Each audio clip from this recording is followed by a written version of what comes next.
Well, greetings and salutations to the 310 tribe. If you guys can hear and see me okay, give me a thumbs up.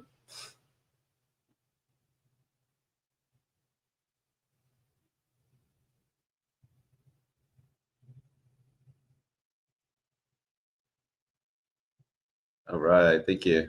Got Kelly, Coco Bear, Wild Thing, Lisa, Brooke, Charlotte, Martha, Aaron, P. Wayne, Nisi, Carolyn, Kelly, Misha, Ruthie, Edward, Jane or Joe Noble, Bled for Him, Calypso, and Pam, and well, hello to everybody out there. Hopefully, you guys have had a great weekend and you have a good Thanksgiving lined up, ready to go. So tonight, it's going to be a little bit Thanksgiving themed, but it's titled "The New World versus the New World Order," and I'm sure that's going to get this flag, but oh well. Hopefully, everybody's had a great weekend. I'm recovering, and I'm a little better than I was last time, so we'll see how I am in about an hour. But all right, well, let's. Hopefully, you guys have a great weekend. Hey, Richard, good to see you. Just Vicky, Arrow Whisper. My mom's on. Hey, Mom. Kelly Schultz, Boring Hornet. I love that name. All right, let me start off with some scripture passage here. This is from Acts 17, 26 through 27. And God hath made one blood. So, and God hath made one blood all nations of men for to dwell on all the face of the earth, and hath determined the times before appointed in the bounds of their habitation, that they should seek the Lord, if haply they might feel after him, and find him, though he be not far from every one of us. I got this off of Blue Letter Bible, so I must have grabbed the King James or the Geneva version, one of the two. It's kind of hard to read it, but bottom line is that from one blood God has made all nations of men to dwell on the earth, and he has set their times, as there are times for the nations are appointed, and the boundaries of their habitations are set in place. And I think we need to keep that in mind when we when we think about elections and we think about certain leaders and people that are in power right now, that God is the one that appoints leaders. He's the one that raises up leaders, takes down leaders, according to Daniel. I think it's 4:17. And so here we are, nearly 405 years after the Pilgrims, the Mayflower Pilgrims, first stepped onto the cold shores there at Plymouth in 1620.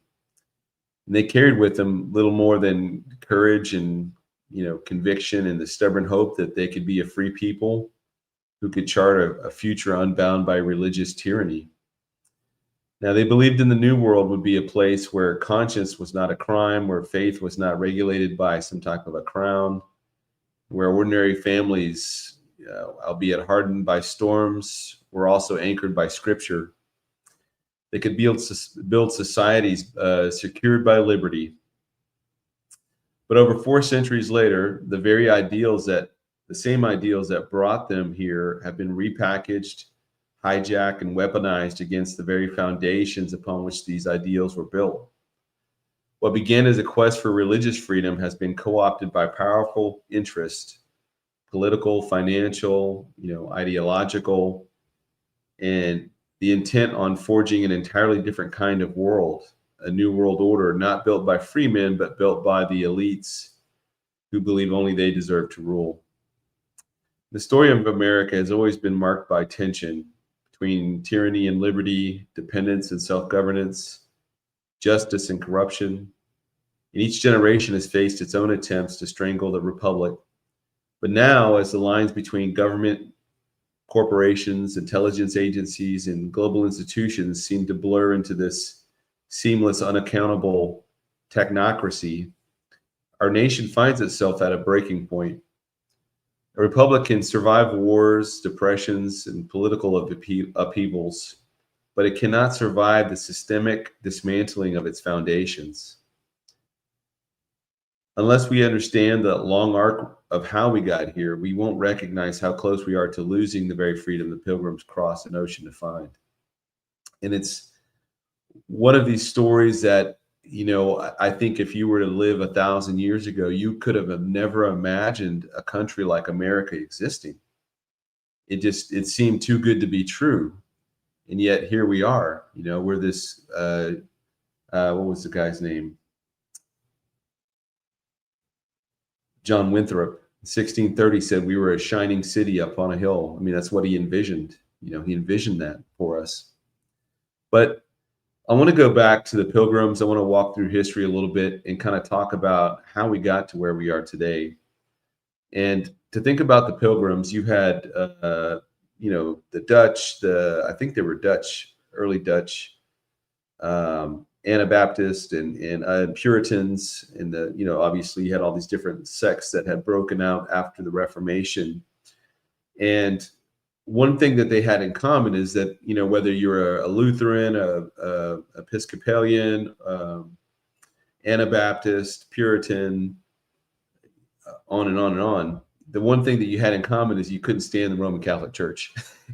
That was the big bad back then. And most of the Christians in the Protestant movement in the Reformation and beyond were what we would call historic premillennialist in their eschatology. What that means is that they believed that the church, first of all, they were premillennial, so they did believe that Christ would return before the 1,000-year kingdom, but they also believed that the church would go through the tribulation as well. And then they also kind of blended that in with historicism, which was that that prophecy was unfolding over a long period of time. And so they largely viewed the papacy as like the Pope would be the Antichrist. And before the Pope and before the papacy, they could have viewed the Ottoman Empire as, the false prophet or something. So, I mean, they were watching things unfold in their time, and they were trying to put prophecy, make prophecy fit into the day in which they lived.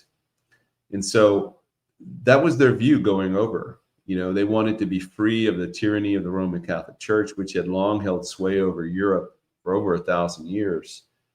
And they set foot on the Mayflower. They came across, it was a hard journey. People got sick on these voyages. It was largely men, women, and children. And they came up with the Mayflower Compact. And in this, they decided they were going to form a new colony based on these Christian principles.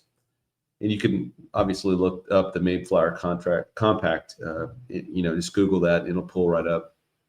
And you can read what they believed on that. But they were very much coming over for religious freedom. They were coming over so that they could worship without fear of persecution from either the English or the French or anybody else over there, the Dutch.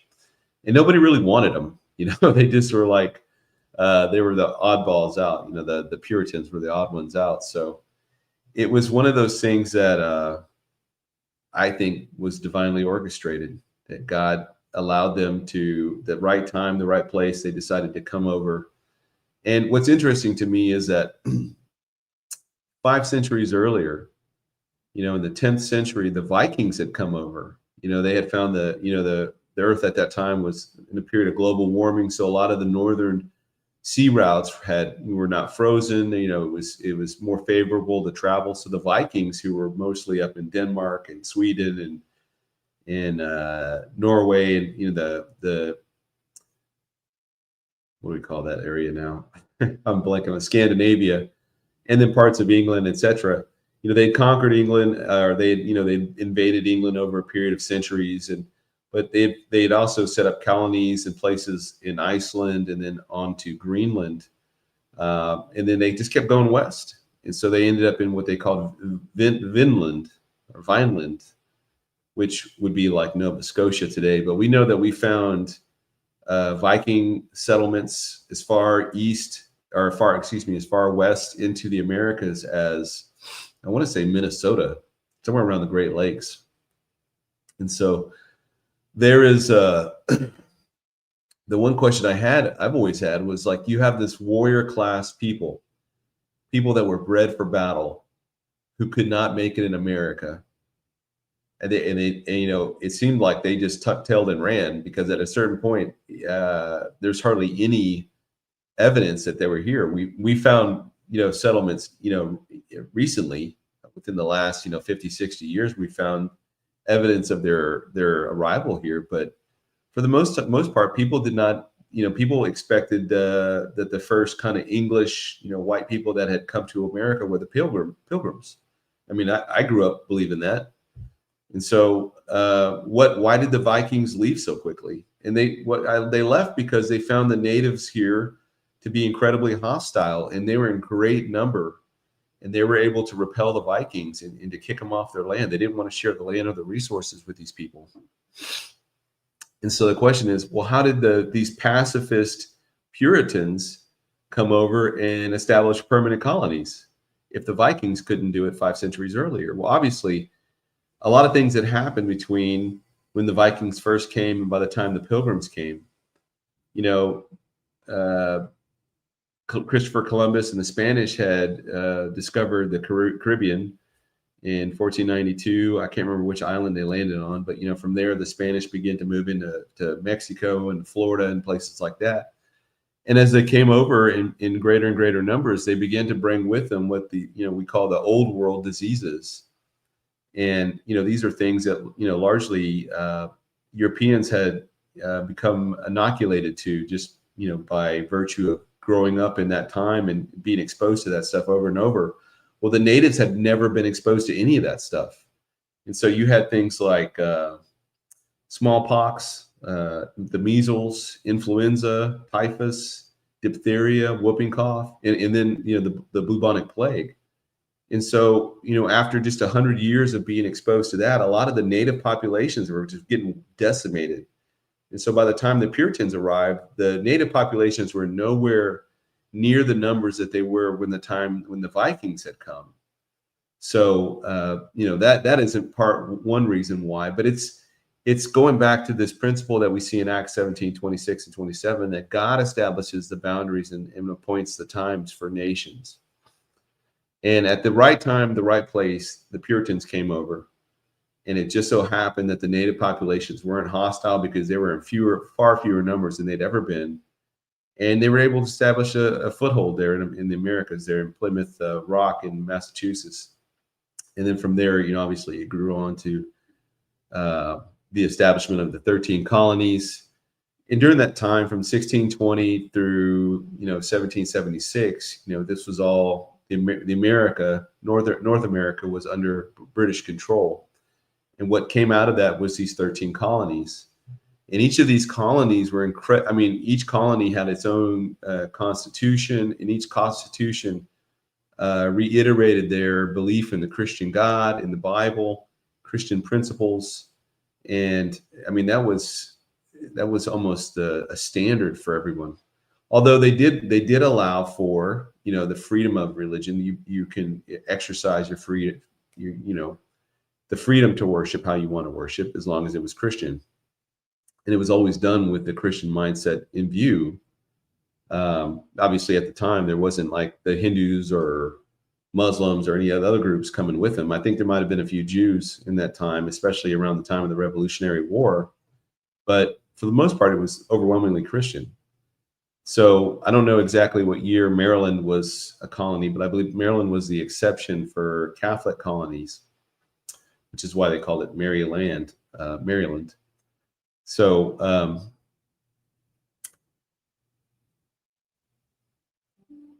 the great tension that began to grow from, at least the time of the ending of the French and Indian War up to the time of the Revolution was this growing tyranny from the crown in Great Britain at that time. So I believe it was King George, and the whole cry of that time of the zeitgeist was, no taxation without representation. So they were getting taxed on tea, they were getting taxed on postage. All kinds of stuff that they were having to now cough up money for, as well as take the abuses by soldiers. The soldiers just come in and take what they needed. They could just come crash in your house if they needed to stay, if they were moving through that area. You had to support them. It was it's pretty burdensome for the colonialist at the time. And this all, this is all history. It ultimately culminated in what we know now as a Revolutionary War that lasted for about 7 or 8 years. And, it was a pretty bloody war and a pretty costly war for those that had those men who fought in the war, and then obviously the families that were impacted by the war efforts there. And a lot of these guys that fought in the war early on, I mean, they lost everything. I mean, they had everything taken from them. So all that to say is that our nation had a pretty unique founding.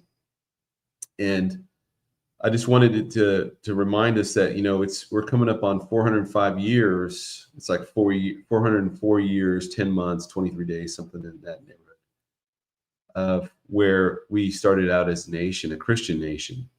And from that time to where we are today, I mean, look at how much has changed. You had, from the time of the Revolutionary War, I want to read this one quote here from John Quincy Adams, who was our 6th president. He says, "The highest glory of the American Revolution was this: it connected one indissoluble bond, the principles of civil government with the principles of Christianity." And you can read throughout you could find quote after quote after quote from all the early founders, even if they were, even Benjamin Franklin and Thomas Jefferson, who a lot of people will say that they're a deist or whatever. I don't know if they were deist or not. Maybe they were. But at least on the surface and what they wrote publicly and even privately in their diaries and stuff was that they had admiration for the Christian faith and for the Christian ideals. And they found that to be most suitable for the type of government that they were looking to establish in this new world. Now, one of the main issues that came out of the Revolutionary War time period and out of the Constitution and in the our founding documents was this ideal of slavery.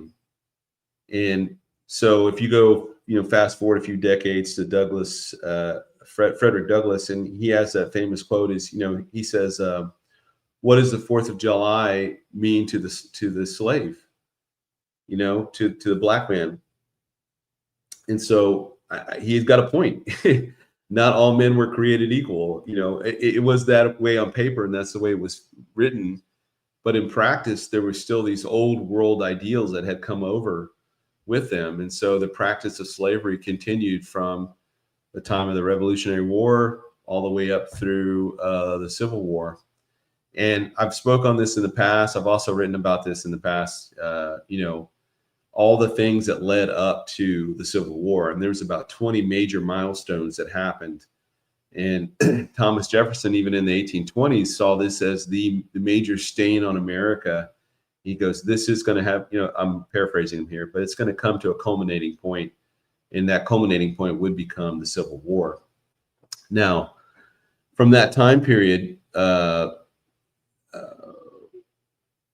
obviously there was a great divide, and really the Christians were leading the way on abolishing slavery. I think it was it William Wilberforce was the guy in England that got it ultimately made illegal for that to occur. But even throughout the rest of the world, especially in the Eastern civilization countries like the Middle East and in Africa, in the Far East, all the Muslim nations, slavery is very much part of their economy. And even to this day, there's a lot of Muslim nations that still practice slavery. Places like Sudan, where the Arab North might go into, make raids into the Christian or the, I want to say nativist, but it's not nativist. It's the people that practice the tribal religions and things like that. The Arab North will come in and they'll do raids on villages and stuff, and they'll take these women and children captive, slaves, make them slaves, and then sell them on the Muslim markets. And that's the way it's been from pretty much throughout the history of Islam. And that's part of that's part of the great hypocrisy that we see on the left today. And I don't want to jump around too much, but it seems so incongruous that you might have a group like Queers for Palestine marching in denouncing Israel, which is the only country in that part of the world that even allows homosexuals to practice openly. I mean, if those queers for Palestine, they couldn't even hold that parade in Gaza before Gaza was destroyed. They couldn't hold that parade in Riyadh. They couldn't hold that parade in Kandahar or Tehran or anywhere else, any other major Muslim capital, major or minor, without them getting all stoned to death, or beaten to death. And so it seems almost ludicrous that the same people that will try and push those rights here in America for, allowing for an Islamic community to set up their, an Islamic only community like EPIC, East Plano Islamic Center, that they want to try and build here in Texas. It seems almost ludicrous that you would have far left activists trying to protect that, when the minute those people take over, they would immediately destroy the far left groups first, because they're the useful idiots, right? Anyways, so there was a great deal of consternation over slavery in America. And we see that culminating with the election of Republican Abraham Lincoln. And the Republican Party was very much a anti-slavery party. That's what it was founded on. And, it seems so absurd that things have been flipped on its head, from then until now. I mean, you can go from the 1860s all the way through the 1960s, and really even beyond, to see that the Democrat Party has always been the party of slavery. Always. And when LBJ came in the 1960s with his Great Society, what did that do? That, instead of having plantations, you had inner cities that were turned into slums that were wholly dependent upon a government handout in the welfare state. And that destroyed the black families in America. Black families had been thriving up until that point, into the 1940s, 30s, 40s, 50s. And then by the 60s, the Great Society had really begun to do the most damage that it's done to the black community out of any government program we've ever had. I would even say even beyond slavery. Think about how many millions of African Americans and black children now have grown up without a father in their house, because the government has incentivized the mothers to not get married. And so when you destroy the nuclear family, I mean, you make it that much harder for those kids to succeed in the world. And that's a fact out of any culture, out of any race, but especially for the black community, who are now already in a depressed area and now are almost completely subsiding off government handouts. I mean, it was devastating to black families. But going back to the Civil War time period, the Democrat South lost the war. And, from there, they basically began to try to supplant the Republican leadership in the states across the South by putting in pro-slavery or, pro-Confederacy type political leaders that had leanings that were pro-Confederacy. And they established a thing like the Ku Klux Klan. I mean, the Ku Klux Klan was like the militant arm of the Democrats for a long while. And, it was official for about 10 or 15 years, and then it kind of disbanded. They didn't really have any it was so decentralized that it was hard for them to keep that going as a national movement. But the movement never died. The movement would just morph and change. And regardless of what it was, it continued on throughout the 1920s, 30s, and all the way up into the 60s. So that was always part and parcel of the Democrat Party. And there's a big lie going on saying that, the Democrat South had really converted. They could just change labels and now they're the Republican South, but they're the same people. No, there was huge changes in economics that moved people in different places in different directions between the Civil War and the 1950s, at least. And, the main driving, just like here, just think back to 2020. how many people have moved from like California or Michigan or from New York to Texas or to Florida? I mean, you have these massive migrations of people within our own borders, leaving one state, like a blue state that's super authoritarian, very top-down control, high taxes, high crime, all that stuff. Those families, those people are leaving those states and coming to places like Texas. Well, that happened after the Civil War as well, and that happened after that happened during different periods of time. The Great Depression, obviously after World War II, different industries would arise in one town. It would draw in people from all over. So different places in the South became hubs for certain types of industry because it was cheaper to do business there than it was to do it in the North. So agricultural development, all that kind of stuff. There's a lot of different factors into why people and demographics changed over time, but it wasn't like this big switcheroo kind of thing where, oh, we're Democrat Republicans, now we're going to flip and say we're Republicans in the South. No, it's a little bit more complicated than that. But the bottom line is that the Republican has always been an anti-slavery party. And for a while there, I'd say from like the 60s, 70s, and 80s, even into the 90s, you had they call it the grand old party, but you had the country club Republicans, kind of these wealthy guys that it seemed to attract the wealthier type because it was more pro-business. The Republicans have always been more pro-business than the Democrats have been. So obviously that's going to draw in those kinds of people with that kind of money. And it just kind of got that reputation. But, it wasn't until Trump kind of brought this whole back to more of a populist movement, or in his populism, he has gravitated toward the Republican Party because of how far left the Democrats were moving. And the Democrats have always been about race. They've always been about gender ideology. They've always been about all these things that divide people on these superficial levels. And, that they haven't really changed their stripes going all the way back to the Civil War. So the Democrats basically did this counterinsurgency from the 1860s forward. And at first it began with the Ku Klux Klan. And then that kind of waxed and waned. It gained popularity again during the time of Woodrow Wilson in the 19-teens with the D.W. Griffith movie, The Birth of a Nation.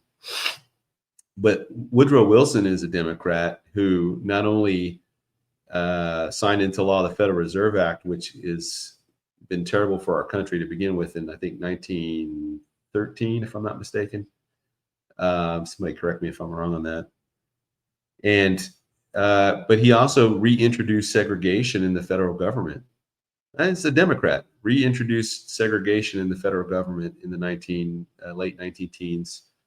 And I believe he slipped into a coma or something in 1921 or something. But by that point, the damage had already been done. And right after that, you had the Jim Crow laws were put into effect by the Democrats. You had under FDR, you had the Japanese internment, just rounding up Japanese Americans and throwing them in prison camps during World War II, obviously unconstitutionally. So the issue is that the Democrats have always been at odds with the constitutional principles of our nation from the beginning, from the beginning of the Democrat Party going forward. It's always been this kind of counterparty. And now they've moved so far to the left that even normal Democrats, if I can put it that way, are trying to distance themselves from the far, the AOC squad, whatever they're called, and those kind of the far left radicals, Bernie Sanders, Zoran Mandami, who's an out and out communist. So there's a huge turmoil going on within the Democrat Party itself, because of how far left they've moved. And you had people like Clinton and I'm trying to think who else it was. Clinton and Biden were huge advocates of Robert Byrd, Senator Robert Byrd, late senator from, I believe, West Virginia, who had been a grand wizard of the Ku Klux Klan. Never apologized for it, never, I mean, he left it back in the 40s or whatever, but he's always been supported by those groups, getting money from them. And Clinton and Biden both considered Byrd a mentor to him. So the Democrats have always been at odds with the American Constitution and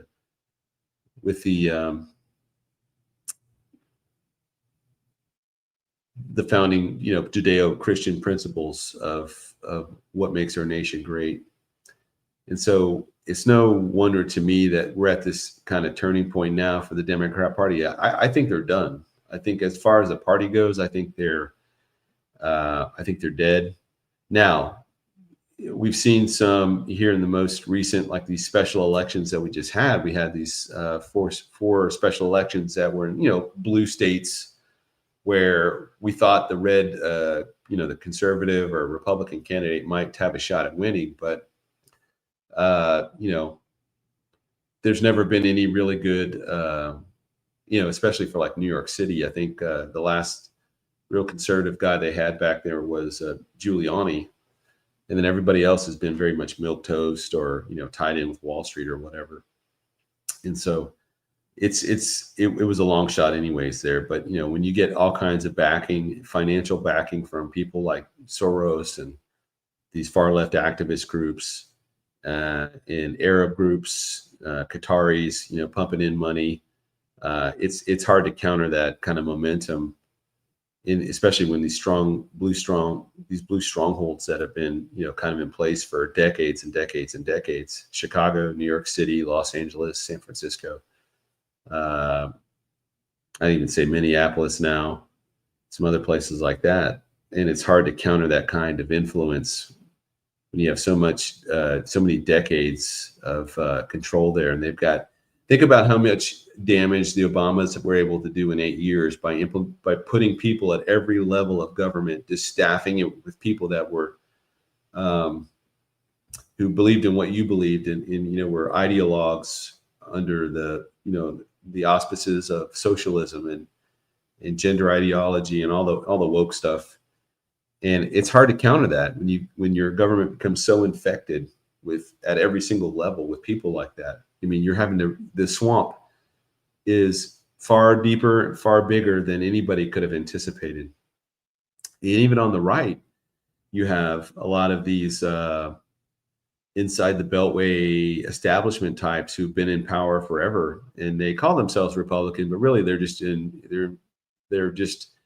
in there for themselves. They're in there to stay in power, to keep their own prestige and wealth up. So they just, they're just playing the game to stay in power. So they'll support whichever way the wind blows. That's the way they're gonna roll. You had guys like John McCain, Lindsey Graham, John Cornyn, all these type of just sycophants. I can't stand them. I think they're worse than Democrats. At least the Democrats will say, "Hey, I'm a Democrat and I support all these far left things." These Republican establishment types are basically the same person. They're just pretending to be on your side. And so it makes it a little bit worse. So slavery became a big issue that divided the nation for over 100 years. And, obviously we get from Abraham Lincoln the phrase that a house divided against itself cannot stand. And so I'm surprised that the nation has stood as long as it has. I mean, it's taken a lot of blood, sweat, and tears, and bruises, and cuts, and lumps, and falling down and getting back up to keep this nation on a forward trajectory. And it seems like just at the right time, in the right place, somebody comes along that Martin Luther King, or an event like World War II, or there's things that happen and people that come along that are able to kind of hold things together for the time. And it's not a permanent fix. It's always a Band-Aid, but it's just enough to keep us going as a nation. Now, there was going back to Woodrow Wilson in the Federal Reserve Act there in 1913. What that did essentially is it created a central bank for the United States. And that's the one thing that presidents up until that point had been rejecting over and over and over. They did not want a central bank, just like the Europeans, because they knew that these banks would end up taking over and taking control of everything once they're established. And there's that old maxim that's been attributed to the Rothschilds. I don't know if he truly said it or not, but it says that he who controls the money supply controls the nation. And it's true. These banking institutions, the Federal Reserve, have been grown incredibly powerful. I mean, think about any organization in America that, like any corporation, any individual, any business, any a nonprofit, whatever. We're all subject to things like audits. If the IRS decides to audit us, I mean, even the Pentagon gets audited. But who's the one organization that is absolutely immune to being audited? And that's the Federal Reserve, which is insane. And they have the least amount of oversight by Congress, who is supposed to be controlling the printing and coining of money. And now the Congress has lost that control. I mean, they lost it back in 1913, but just the fact that how the Federal Reserve Act was passed is so sketchy and so scandalous. And basically what happened is in the Christmas Eve of 1913, Congress had already released for Congress, or they had already recessed for the holidays. And just enough of the people in the know, congressmen that were in the know and the senators that were in the know, stayed behind to form quorums, and then they voted and passed the Federal Reserve Act while everybody else had been, they thought they were recessed. Everybody had left for the holidays, and then they came back. The Federal Reserve Act was already put into law. Now, incredibly scandalous, and we've been suffering through the ramifications of that for over 100 years now. Now, all that to say, even if the Federal Reserve Act hadn't been passed, I mean, something else would have happened along the way. I mean, by World War II, we would have had it. I mean, think about all the things FDR did. These temporary measures are still in place today, 70, 80 years later, anyways, I digress. It was going to happen regardless, because Satan has always been bent on destroying this nation. And he tried to strangle it in the cradle. He's tried to strangle it as a child. He's tried to strangle it as a teenager. He's tried to destroy it through wars and through economic collapse. And then he just, basically the whole time he's been trying to destroy it externally, he's also been destroying it internally through corruption. And so by the time Eisenhower comes around in the 1950s, Eisenhower being a five-star general in World War II, he wins the presidency in 1952, I believe. And by the end of his second term, he's warning Americans in his final farewell address to the nation about the military-industrial complex and how dangerous that could become. And I mean, if anybody knew how dangerous it would become, it would be that guy. And so it really, it doesn't matter how you look at this problem that is the United States. And it's a problem not for us, but it was a problem for Satan, because Satan's goal from the get-go was to bring all the nations back together. And now you have this one nation over here in this kind of isolated part of the world that's separated by two giant oceans that now is dominating global affairs. And he's been trying to get all the world back under one control, under one system. And we have this ironclad constitution that basically prevents us from falling under any type of global government. And so he's been trying to destroy us from the get-go. And so he's used all sorts of things to try and get us there. Now,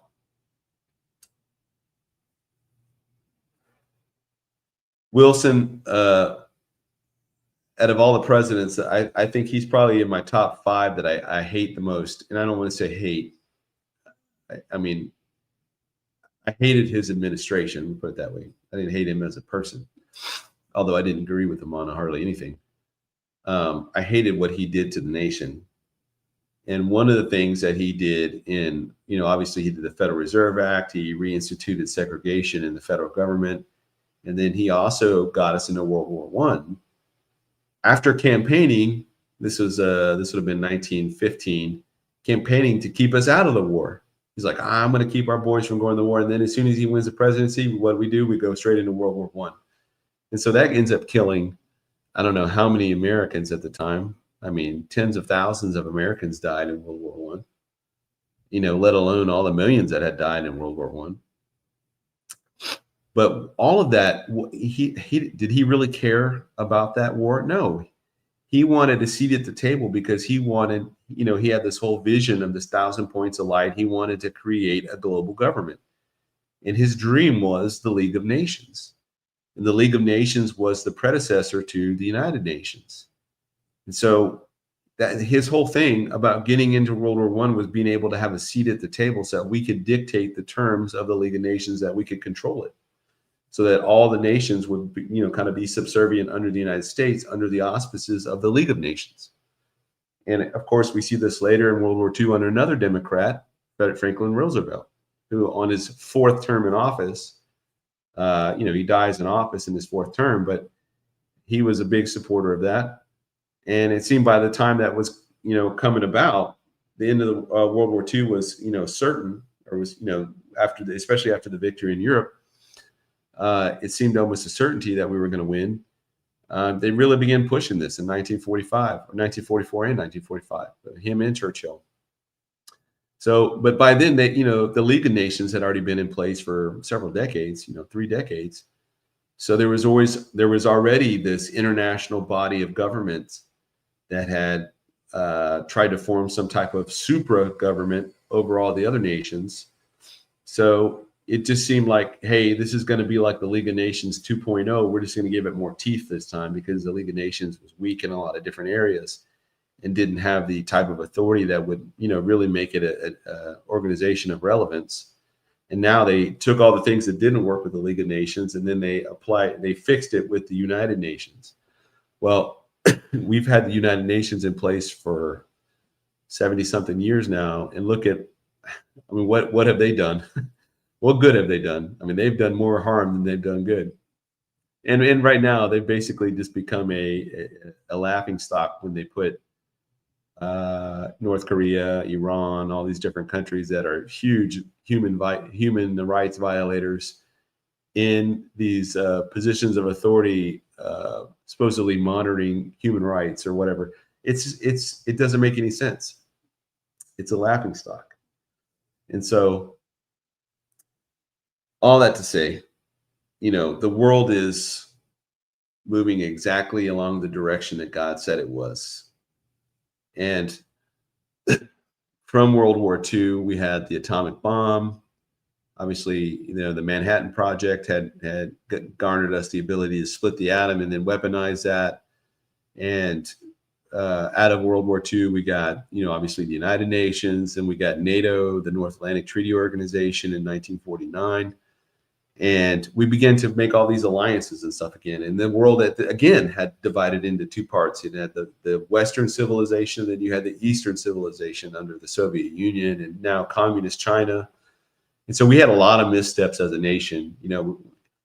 Instead of backing Chiang Kai-shek in the way we should have, we basically just kind of threw him out to the wolves and let Mao take over.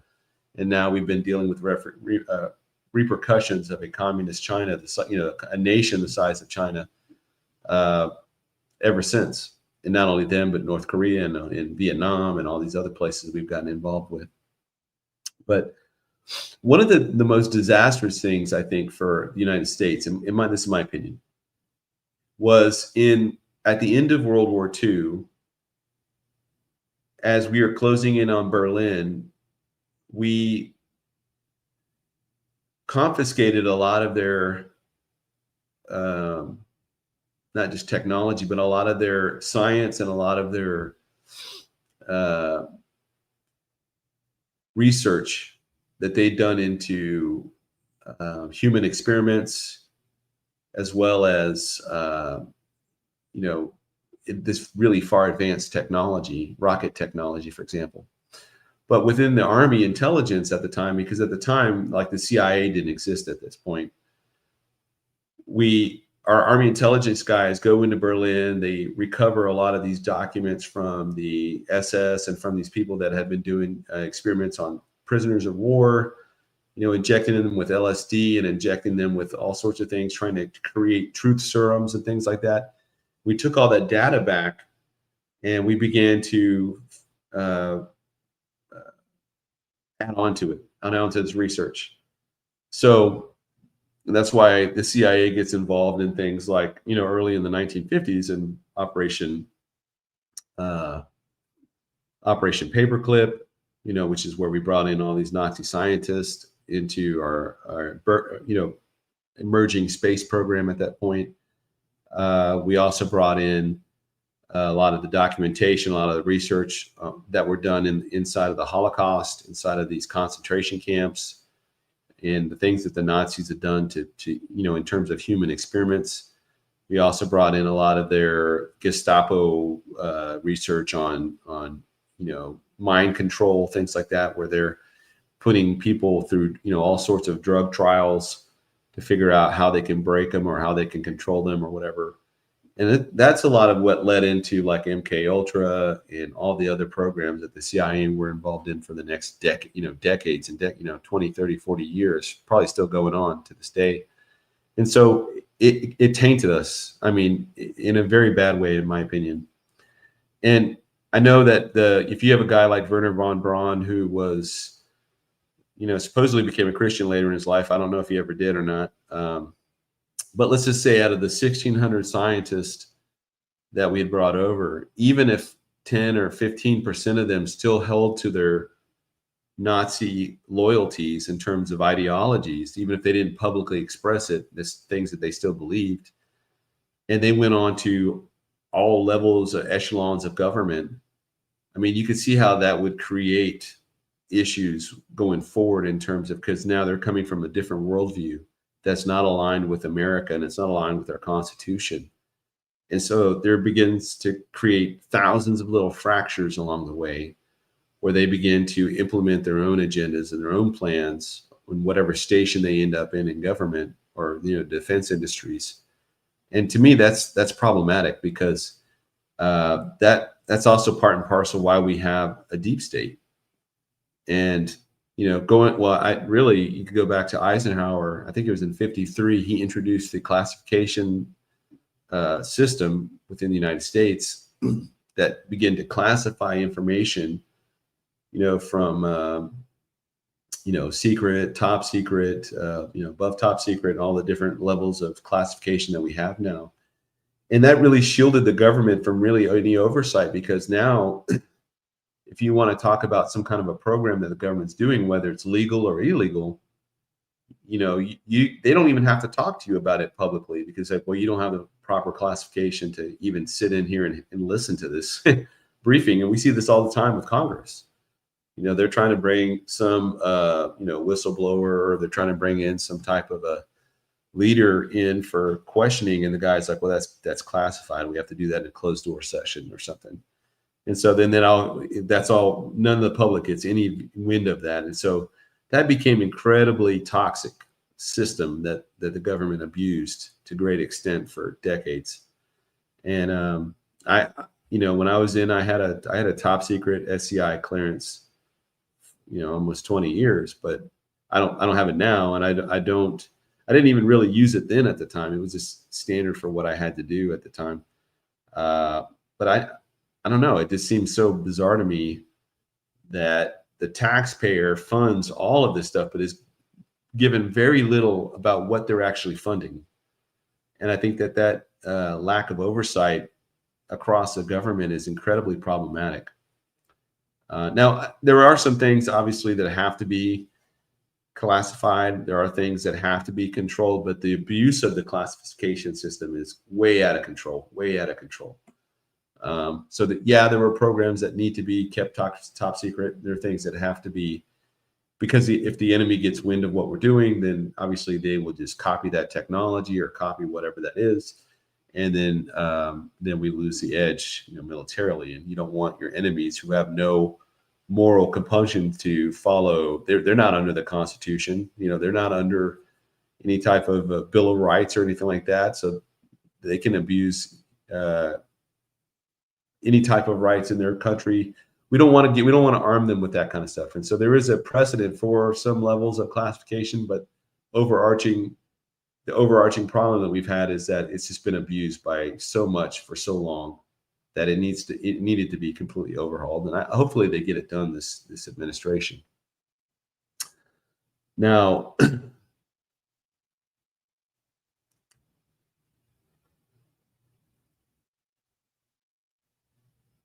from about the 1960s through to the 2000s, I would call this the rise of corporatism.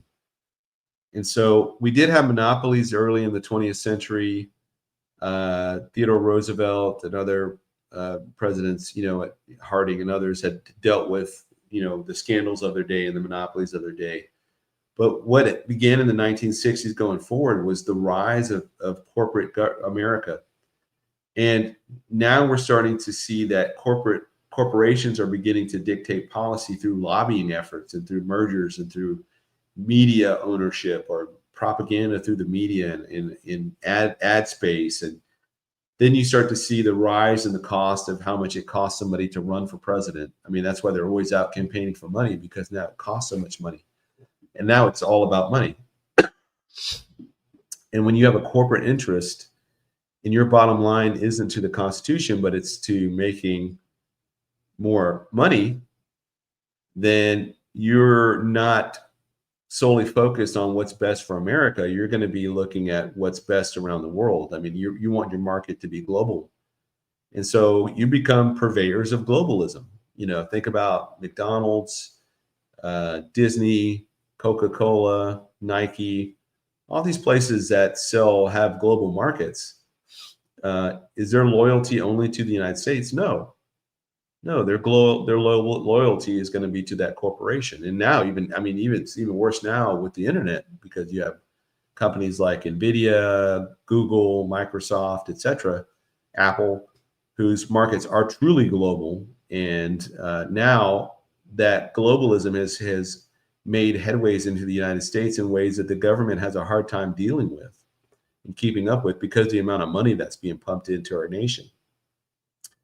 And so our citizenry, we go from being citizens now to just being consumers.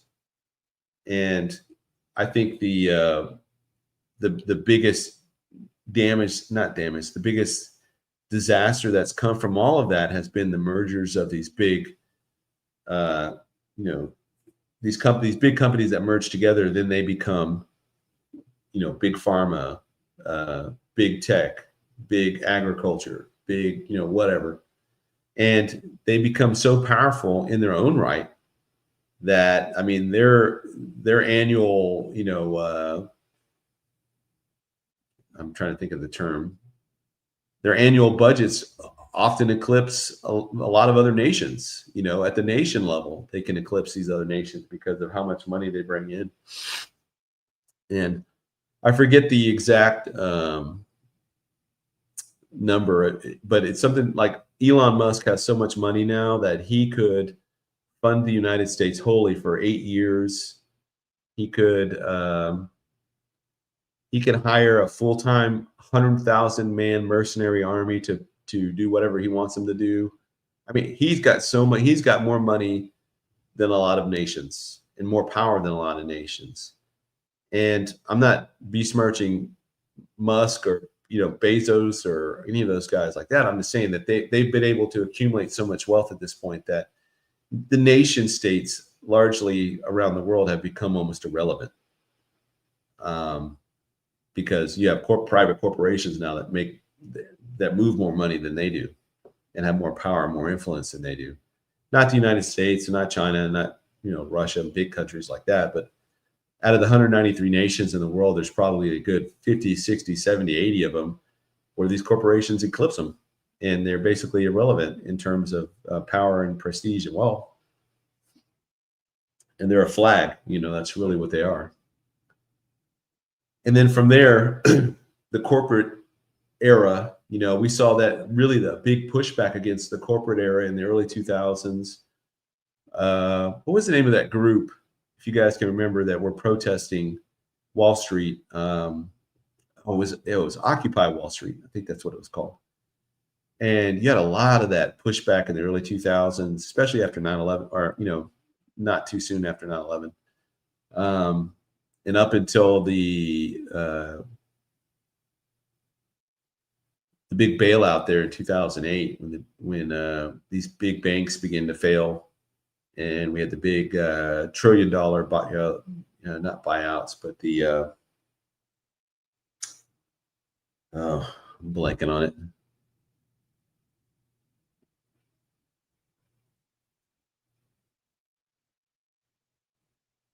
I'm waiting for the chat to catch up. What was the name of that? The buyouts where they I have to look it up.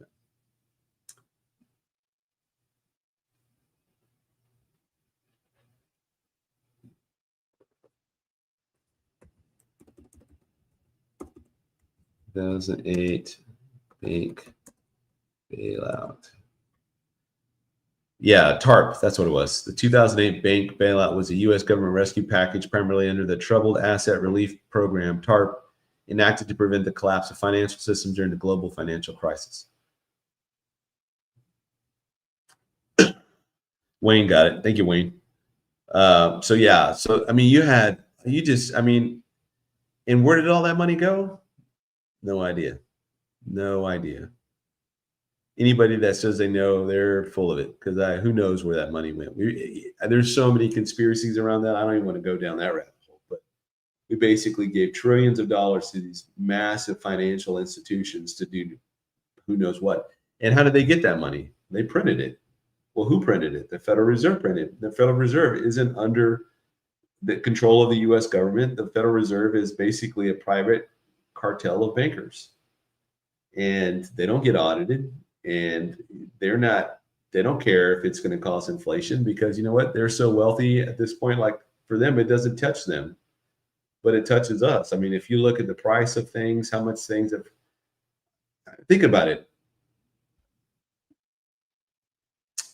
When I was in high school in 92, I'm just going to use this. I think you could I could get a gallon of gas. And if you're older, obviously, if you go back to the 80s and 70s, you can use, your time. But for me, it was like 92 cents a gallon of gas. And now we consider, $2.60 a good deal. I got it tonight for $2.66. I thought that was a pretty good deal. But, 10 years ago, I'd been balking at $2. I'd be like, what? That's crazy. And the fact is that we could just become so accustomed to inflation that it just seems like the new normal, And so every once in a while, the price of gas will jump up to, say, 3 something, and we'll, kind of freak out about that, or maybe 4 in Texas. I don't think I've ever seen it at 4, but I'm sure it's gotten close during, some kind of Middle East crisis or whatever. And but why is it that we live in a day and age now where, look at your energy bill, we have all these incandescent lights now, LED lights, we have all these energy saving devices, refrigerators, air conditioning. I mean, these things are far more efficient than they ever were, and yet our energy prices never go down. Gas prices never go back down to 1990s level. Why don't they? Well, it's because of inflation, because our dollars, there's so much more of our dollars out floating around in the world, that the more dollars are out there floating around, the less each dollar is worth individually. And so if you were to compare a dollar from today to a dollar from the year 1900, your dollar is still 99 cents. The paper that it's printed on that's what it's worth, 99 cents. And today, I think your dollar bill is maybe 2 or 3 cents. Maybe. I mean, it's hardly anything. And it's the same problem that the Romans had back in the Roman era, 2nd, 3rd century. We've discovered, finding, coins and things from that time. You could find that over time, those coins became less and less silver and more junk metal. Well, that's the same principle here now with the way our economy is that our dollars today don't buy what they used to buy because there's so much more out being, floating around out there and being printed out of thin air that each one becomes worth less. And it's like a diamond, if diamonds were as common as, pebbles in the road, let's say every pebble that you find, go outside and you just kick around some pebbles, it's all diamonds. It wouldn't be worth anything because they're not rare. They're not rare commodity that gain value by their rarity or by their scarceness. It's obviously supply and demand kind of thing, but like there's so much dollars flooding the markets everywhere that it's never allowed for our currency to stabilize back to where, it's basically whatever you have in your hand, the denomination of 5, 10, 1, 100, whatever it is, it's not worth the paper that it's on. And so we're almost, to that point, almost in a way, like into hyperinflation. If you think back to the Weimar Republic and, the Weimar Republic, the German government after World War I, when they lost, their the Reichmark, or is it called the Reichmark? I can't remember the name of their dollar then, but basically became worthless. And you were getting paid like 2 or 3 times a day because the price of your currency was devaluing so fast that you got paid at lunch. By the time you got off at work, your dollar was, or your somebody help me out with your was it a mark or your Reichmark, or what was the name of the German World War I currency? Anyways, that's where we see those pictures of those guys with wheelbarrows with their money, going to buy, bread, and we're going to see that again someday. Well, we're not going to see it, but the people on the earth are going to see that during the time of the rider on the black horse. When the rider on the black horse sets forth to ride, you're going to work all day long just to be able to buy some, slice of bread or whatever. It's not going to be hardly anything. It's going to be barely enough to feed yourself. And so that's coming again too. But yeah, I think it might have been a Deutschmark. I know the Reichmark is what they used during the Third Reich, but the Second Reich was also from 1870 to 1917, 1918. So anyways, they're basically, our currency is getting to the point now where it's basically becoming worthless. And so I think what Trump has been trying to do is he's seen that writing on the wall for a long time. And that's why he's trying to shift everything to digital currency or to crypto and to stable coin and all this other type of new form of currency that's coming out.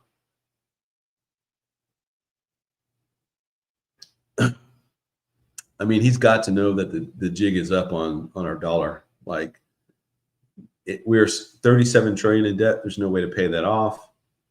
Not only is there no way to pay that off, but even if we pay it off, there's still so much out floating around out there that it's not going to fix the inflation problem. And so,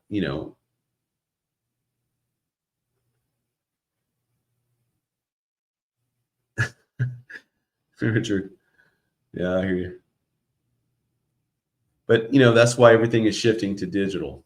And I think it's because a lot of the guys that are in the know that they can't, there's no way to save the dollar. There's no way to save our current system that we have. And so he's racing ahead, trying to get ahead of this and thinking that he can extend the shelf life of America for another 20, 30 years by going purely crypto or, digital currency.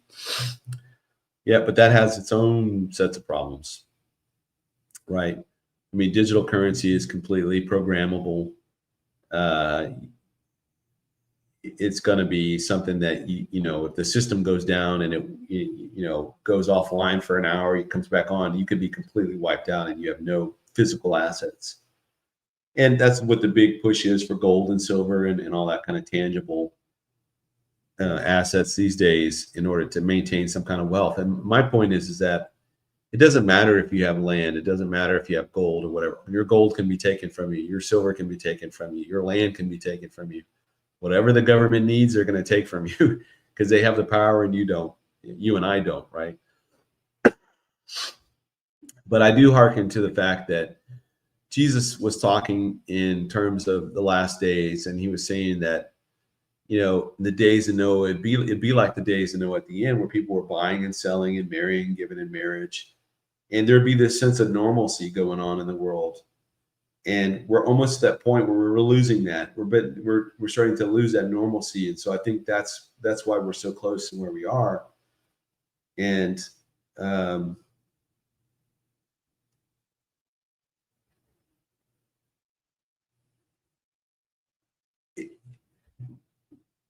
it's hard to see this go any longer than just a few years, you know, in my opinion. There's so many different factors right now in play with regard to technology that is revolutionizing the way we live on this planet. And whether you're talking about artificial intelligence, going from AI to artificial general intelligence, that would already change everything. Any nation that gains, let's say that tomorrow England gets quantum supremacy, I mean, that would be a game changer. Or, you know, or China or whoever, game changer. It would change how we live in the world. Any country that develops some type of new genetic modification to make superhumans. I mean, there's so many different factors right now that are existential threats to this present world order that it's hard to see it going much longer than just a couple of years. All right. So we're at a breaking point, and, you know, that's interesting that we're at this point here. And it also aligns with this idea of the thermodynamic cycle of nations, you know, where every 80 years there's a major crisis in a nation that either makes or breaks that nation. So for the United States, this is our fourth one. So from 1776, you fast forward to 80 years, you get the Civil War. From the Civil War, you fast forward 80 years, you get World War II. And now we're coming up on, well, I'm going to back up. So the first turning point would have been the Revolutionary War, because, you know, we've been here as a nation, or, you know, as colonies, etc., since 1620s. So from that time going forward, your first turning point would have been the Revolutionary War. Your second one would have been the Civil War. Your third one would have been World War II. And now we're in the fourth 80-year window. And it's 80 years plus or minus 10 years. And now this doesn't include all of the other wars that we've seen fall along the way, you know, whether you're talking about the Spanish-American War or the Indian War, Spanish-American War, World War I, the Korean War, the Vietnam War, the Gulf War, the War on Terror. All those are wars that we chose to fight. We chose to fight those wars for whatever reason. Maybe we had justification at the time. We felt like compelled to do the right thing, or we felt compelled to do it, but we didn't have to fight those wars. We chose to fight those wars. These turning point wars are wars that are inescapable. We can't not fight them because conditions in the world arrive to such a state that you have no option, either to fight or surrender. That's your only two options. And so we fought in the Revolutionary War. We fought again in the Civil War because that was inescapable. We fought in World War II, you know, particularly after Pearl Harbor. And, you know, there's just no going back from that. And then now we're in this turning point war, the fourth turning point, and it seems like something's coming. It hasn't come yet, but it's building on the horizon like this massive, nasty storm that's coming, and we know it's going to hit us. We just don't know exactly when it's going to hit, but it's close, right? And so we call this the fourth turning point, and this has been written about by a lot of people.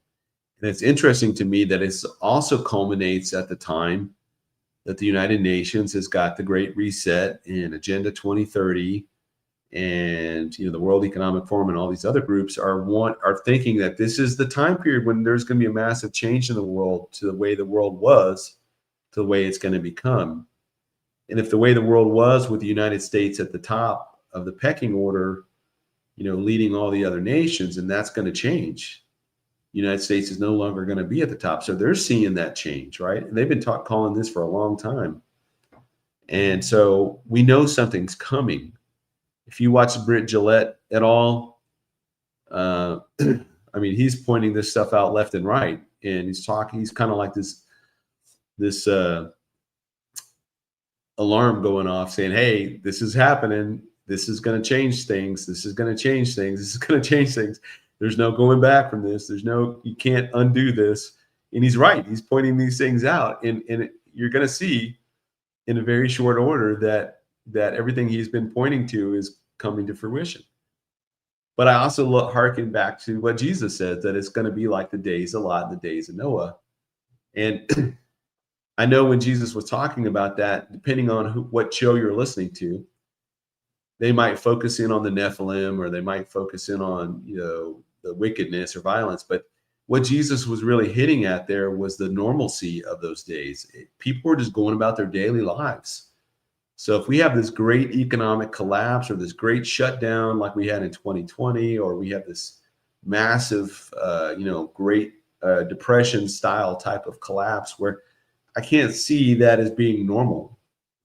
And I know the Bible wasn't written from the American perspective, but again, going back to my opening verse that I read from, Acts 17, 26, 27, God is the one that appoints the nations to their times and to the boundaries and how far they expand and grow.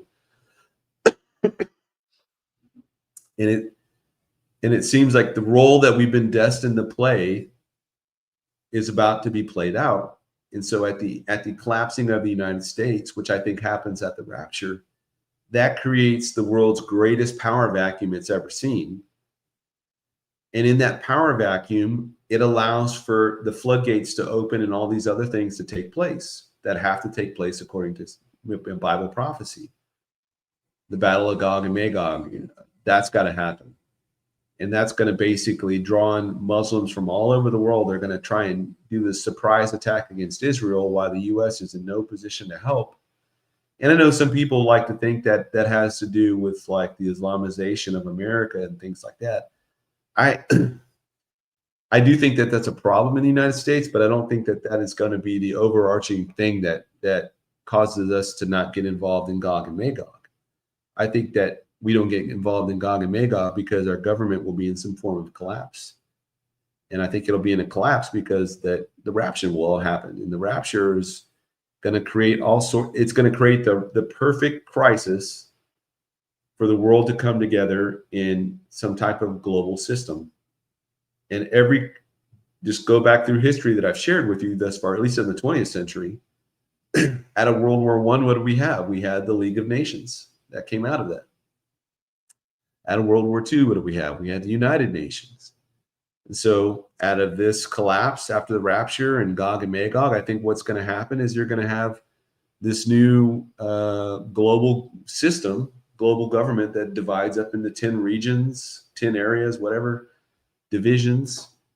And it's going to be some type of regional imperialism. I think that's what Brandon Holthouse calls it, regional imperialism. And so if you go to like, let me see if I can find one here.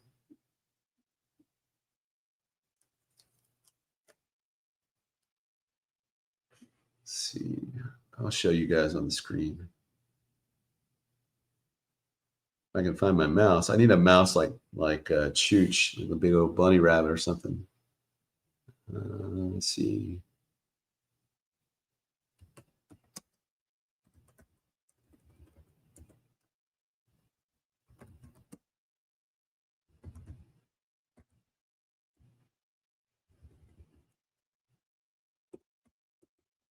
Yes. Okay.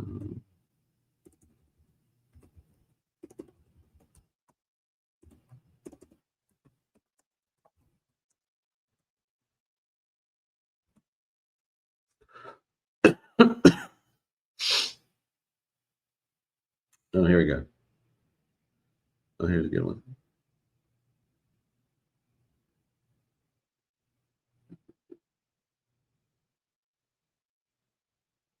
Oh, that's huge. Let me make it smaller. Oh, perfect. All right. Now share screen. Let's see. Window. Here we go. All right.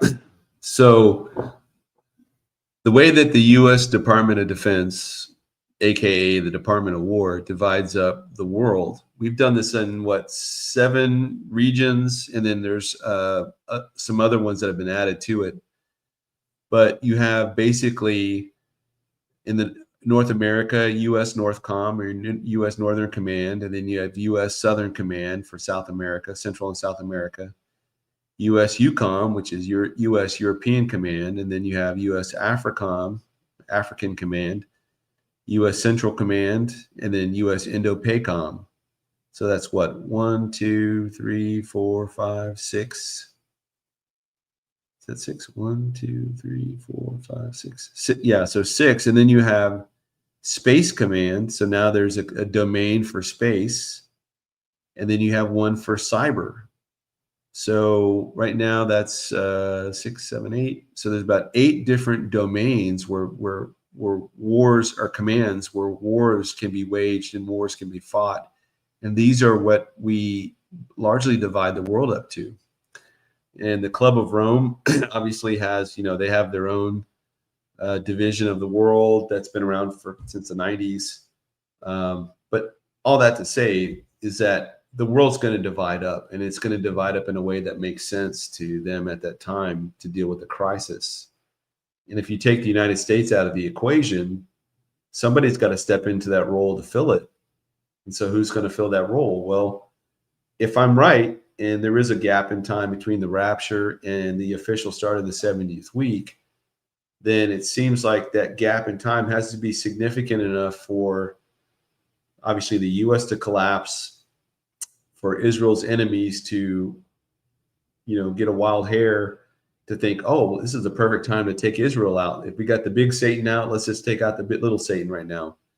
And so they're going to amass their armies and they're going to march against Israel. God's going to wipe them out.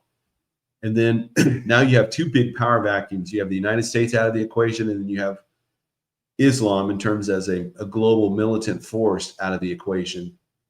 Then who do you have left? You have what's left of Russia. You have China, the Far East. You have the African nations, which are largely in disarray, especially once, because you're going to have armies marching out of Africa against Israel as well, from Ethiopia and Libya, Kush and Put. So I think the nation that rises up out of that is going to be Europe. And Europe is going to rise back up, and they're going to, they have a larger population than the United States right now. They're 500 million plus. And I think we're still like 330 or 340. So I think the rapture presents the world's best crisis opportunity for these globalists to enact whatever there is going to try and act. And they're going to divide this world up into 10 regions, and at least initially. And whether these leaders are political leaders or they're technocrats or they're military leaders, I don't know. And maybe it's different for each section, or each region is going to be slightly different. But out of those 10, the Antichrist will rise up out of that one, or out of those 10. So he'll be the 11th. He knocks out 3, and then he takes over the rest of them. And I think that's largely going to be done through technology. Whether he gets his hands on artificial superintelligence or quantum supremacy, probably quantum supremacy in terms of being able to open every secret, every bank account. Everything that can be secured or encrypted, it can be easily taken by whoever has quantum supremacy. So that's kind of where I see things at, and it's coming very, very quickly.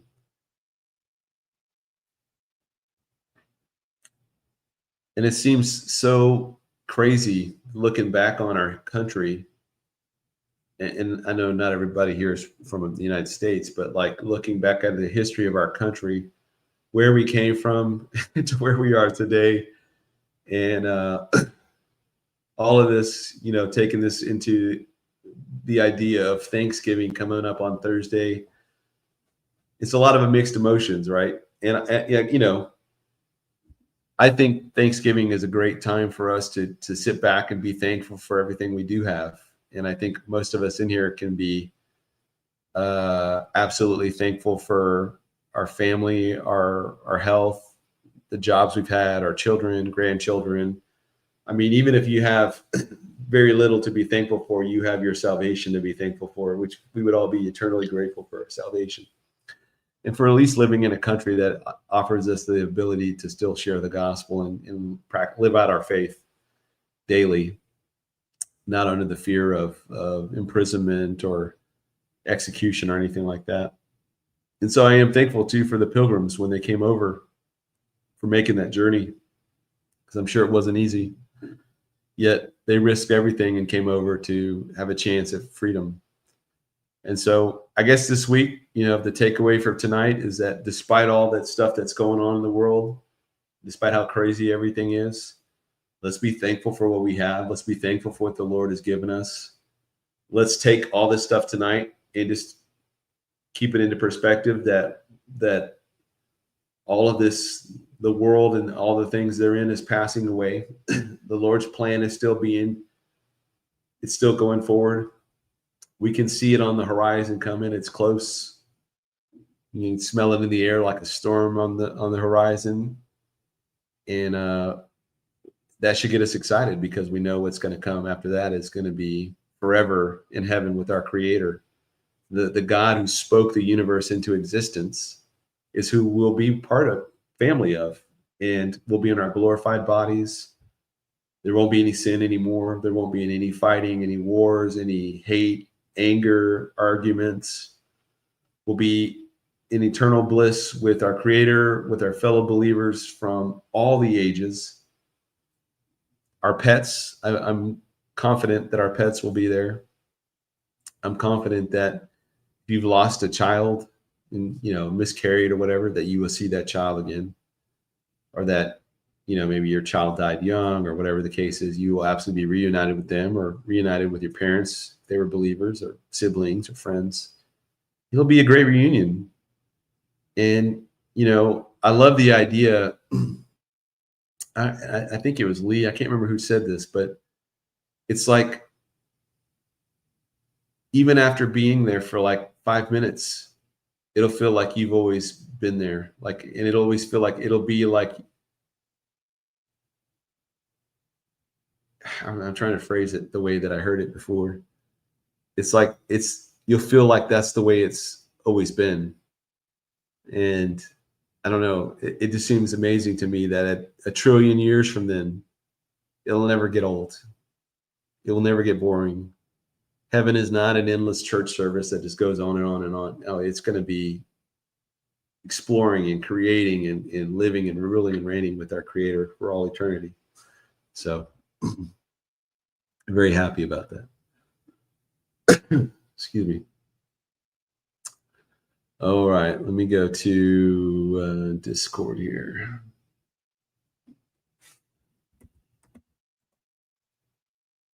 I cut my finger pretty good earlier, but the Band-Aid was coming off, so I kept trying to wrap it and it dried up. That's what I get to thinking I'm a chef. When I start cooking and I'm like chopping stuff up, I'm like, oh, that's my finger.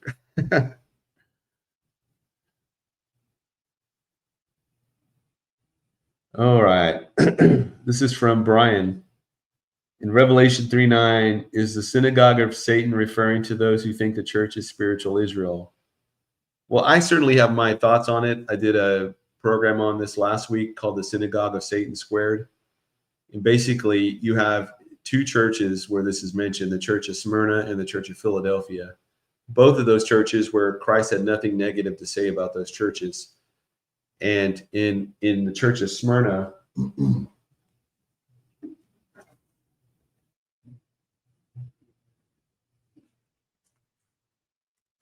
let's see.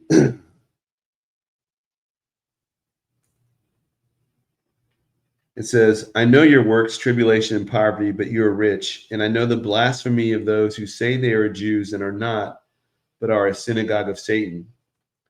And then when you go to the church of Philadelphia, it's reversed. It says, indeed, I will make those of the synagogue of Satan who say they are Jews and are not, but lie. Indeed, I will make them come and worship before your feet and to know that I have loved you. So in the first instance with Smyrna, I do think that was the Judaizers of the day that were trying to reconvert Christians back out of Christianity into Judaism by making them, trying to get them to follow the law in order to be better Christians. And so Paul said that if you follow another gospel than the one he taught, that you're accursed. And so it really was an attempt to hijack Christianity early on and to corrupt it. Now, I think this later iteration of it is those within Christendom, because Christendom is spread all over the world, right? Since then, are those Christians now, or at least the Christian denominations and whatnot, that go around and try to diminish Israel and say, well, no, they're not Jews, they are Christ killers or whatever. No, the Christian is now the new Jew, or the Christian is spiritual Israel, etc. And by doing that, they diminish Israel, they diminish Bible prophecy, they diminish the promises God made to Israel, and they completely discount the Bible in doing that. And I think that is equally heretical. I mean, just take like Tucker Carlson for whatever. These people don't believe in their Bible. They have a very skewed view of God's promises. And Pastor J.D. Farag always said, we should be worried, because if God made promises to the unbreakable promises to Jews that he can now break, how secure are we?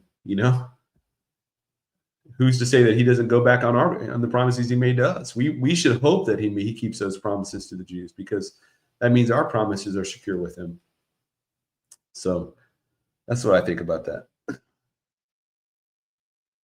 From Maranatha, is it okay to fall in love with SM while waiting eagerly for Jesus? That other person is a Christian. Thank you. Please pray for my left ear surgery on this front. I don't know. What does SM mean? Someone? Is it okay to fall in love with someone? Please share with me in the chat what the SM stands for, because I don't know what that means. Somebody. Kelly says somebody. Is that what that stands for?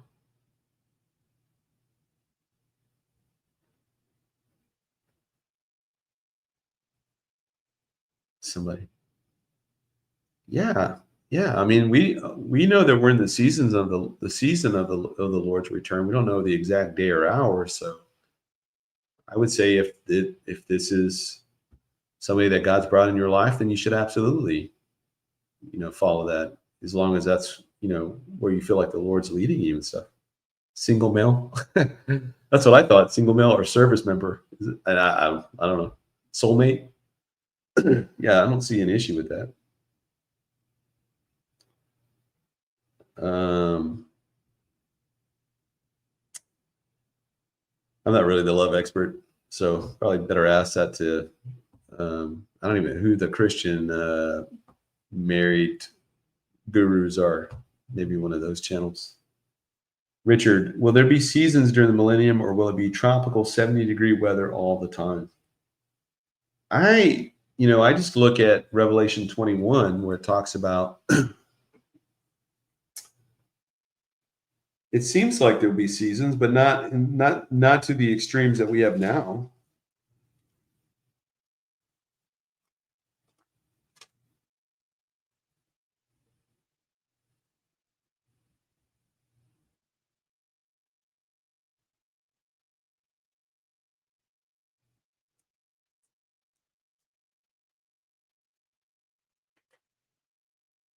It says here,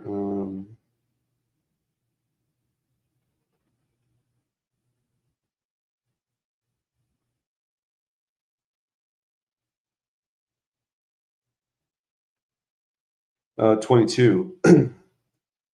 And he showed me a pure river of water of life, clear as crystal, proceeding from the throne of God and of the Lamb. In the middle of its streets, in the side of the river, there was the tree of life, which bore 12 fruits, each tree yielding its fruit every month. The leaves were for the healing of the nations. But then it also says that we don't have, that we aren't dependent upon the sun anymore for light. The city had no need of the sun or of the moon to shine in it, for the glory of God illuminated it, and the Lamb is its light.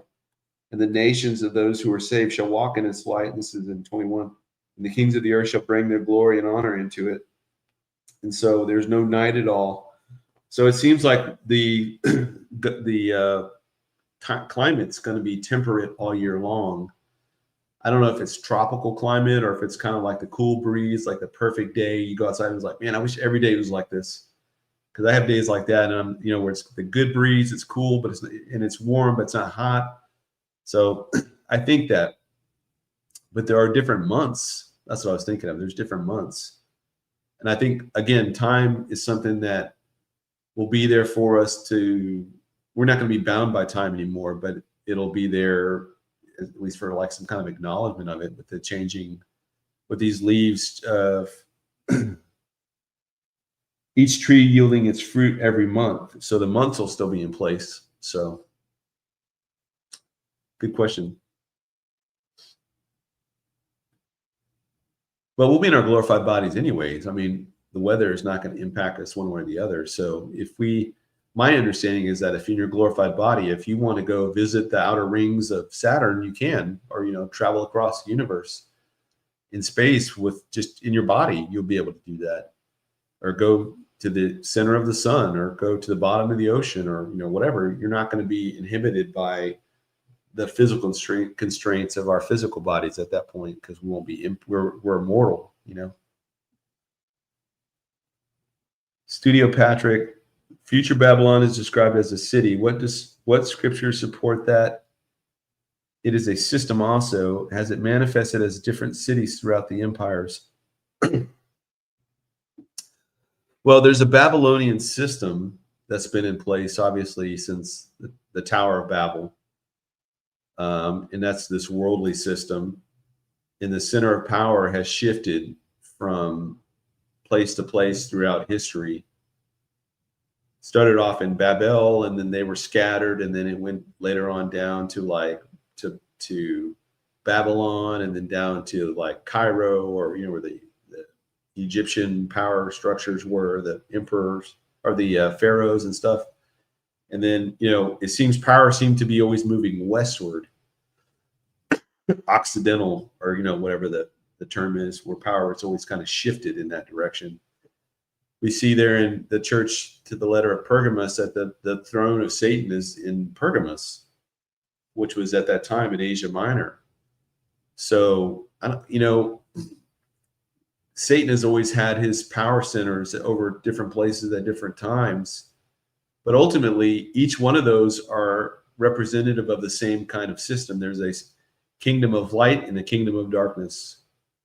And for most of the Old Testament, Jerusalem was that kingdom of light. It was supposed to be where that was God's land that he had chosen for his people, and they were supposed to be, by the time Jesus came as a Messiah, he was going to offer them the kingdom, and should they accept it, they would have been, as it was in Isaiah 2 and Isaiah 11, the head of nations and so on and so forth. But they were not a people. They were not a people fit for the kingdom, because they had to be a people fit for the kingdom in order for them to inherit the kingdom. And that's what they didn't like about this plan. When Jesus was telling them things like, blessed are the poor, blessed are the peacemakers. If you look at a woman and lust after you've already committed adultery, like he brought that standard to that level to them, and they didn't like that. They thought they could just keep the law and the superficial level and be good. And because they were descendants of Abraham, that they thought they were a shoo-in. But he's like, no, if I'm going to bring the kingdom, you need to be a people fit for the kingdom. And so they rejected it. But through that rejection, it opened up salvation for everybody. And so, but as far as the cities go, Satan has always had a power structure here on earth, and it seems like it started off in Babel, and then later Babylon became the major center of power, and then it's going to return back to that area and the very inside of the 70th week at some point. Now, I don't know if there's time enough to build or rebuild Babylon in Iraq, like a lot of prophecy teachers believe that it is. Maybe it will. And if there's a gap between the rapture and the 70th week, I think it's a very good likelihood that they could rebuild it in a very short period of time. But first, you got to drain out all the militant Muslims, which I think happens at Gog and Magog, because you can't even rebuild Iraq without doing that first, because you're going to have so much infighting between the Sunni and the Shia, and then the different sects within all those different groups fighting each other. There's no way you could rebuild. You couldn't have any kind of. Why would you want to open up a business in the middle of all that? I mean, that's just economic suicide right there to do that. I mean, that's a terrible idea. It's like going into like the worst neighborhood in the world and then trying to open up a nice shop. I mean, how long is it going to last before it's robbed and looted and burnt down and graffitied and everything else? So that's why I'm kind of a proponent of the gap. I think it makes more and more sense to me. How do I go to a dark setting here?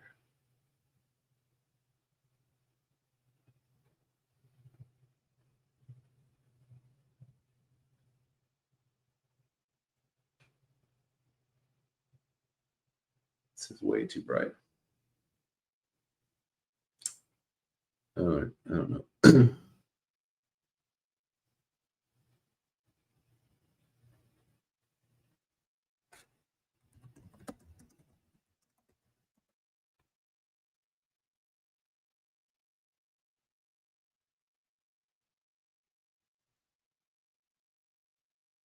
What is the significance of the Genesis document Trump signed today integrating AI with the government systems? I am just vaguely familiar with it because I just barely came across that shortly before coming on tonight. But something it's about enabling or empowering AI. Where's my... In fact, I had, yes. Let me see.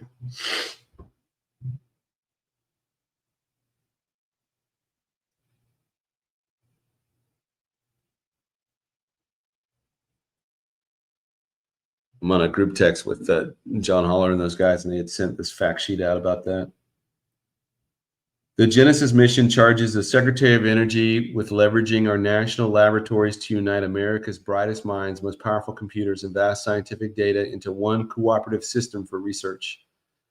The order directs the Department of Energy to create closed-loop AI experimentation platform that integrates our nation world-class supercomputers and unique data assets to generate scientific foundation models and power robotic laboratories. The order instructs the Assistant to the President for Science and Technology to coordinate the national initiative of data and infrastructure from across the federal government. The Secretary of Energy, APST, and the Special Advisor for AI and Crypto will collaborate with academia and private sector innovators to support and enhance the Genesis mission.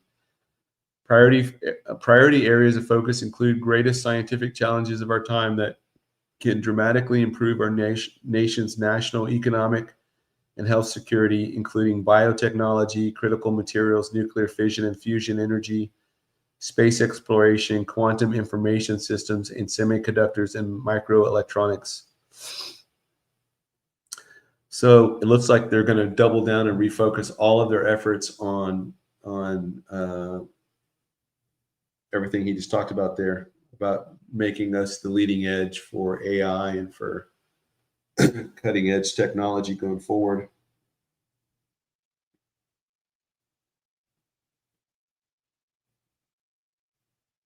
Okay. Hopefully, so it's on, look up the White House fact sheet for Genesis, and you should just be able to pull it up and you'll read everything I just read to you. Squidopotamus question: if this country was founded on not paying taxes and freedom of religion, why are we paying outrageous taxes, and why is Christianity being so persecuted?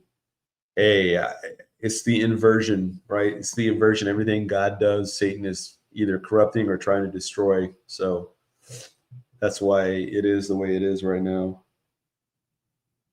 Watcher for Jesus. The last Civil War, USA, April 12th, 1861 to May 26, 1865. What is your opinion that the U.S. could have another civil war? So I think we've been under this cold civil war for a long time, and that's this cultural civil war between left and right. That's been going on since the end of the first Civil War. I mentioned some of that with the Democrats and how they've been trying to sabotage everything really going forward.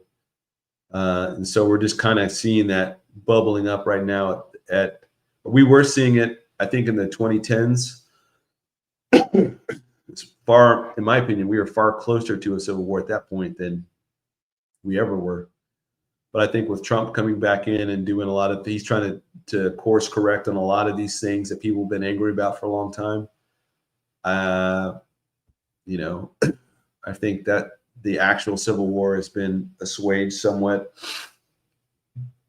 but we're starting to see a lot of micro secession movements across the country that are interesting. You've got like Western Oregon wants to break away from Eastern Oregon. They want to join. It's called the Greater Idaho. You have different. I don't know if it's one or many different groups within California that want to break California up into smaller states, or 2 smaller states or whatever, because they're not representative, because the system has been so corrupted and gerrymandered for so long that the Democrats will never relinquish control. You've got Staten Island in New York wants to break away from New York City. You've had parts of like Memphis. Parts of Memphis has seceded from the greater Memphis, and from my understanding, they were able to do that. And the same thing in Louisiana, there was a group that broke away from New Orleans. They were, think of a city like this, and you have this outer portion of it that is politically different from the rest of the group, and they successfully lobbied and broke away, and now they're incorporated into their own city structure and their own votes and their own whatever. So they're not under the auspices of, say, Greater New Orleans. So there's been cities that have been able to do this and succeed. So we're starting to see a lot of these separatist movements within the United States kind of wanting to break away from the current boundaries are under. Canada, so I saw in the chat. Canada, Western Canada is looking to break away from Eastern Canada. Alberta, Saskatchewan, British Columbia, and Manitoba wanting to break away from Ontario and those provinces in the east. So I don't think we're close to a civil war anymore. I think we were closer, and that kind of culminated in 2020 with everything that happened. But with Trump coming back into power, I think that's largely been assuaged. Now, that's not to say that something couldn't trigger something, out of the blue, like a kind of black swan event. I definitely think that had Biden or Kamala Harris and whoever stayed in for another 4 years, we definitely would have been there. We absolutely would have been in one for sure. Talia, question: will the Antichrist know he's the Antichrist? That's something I've always wondered too. I got to believe that he doesn't believe in the Antichrist, or he doesn't believe in the Bible prophecy or anything, the Bible.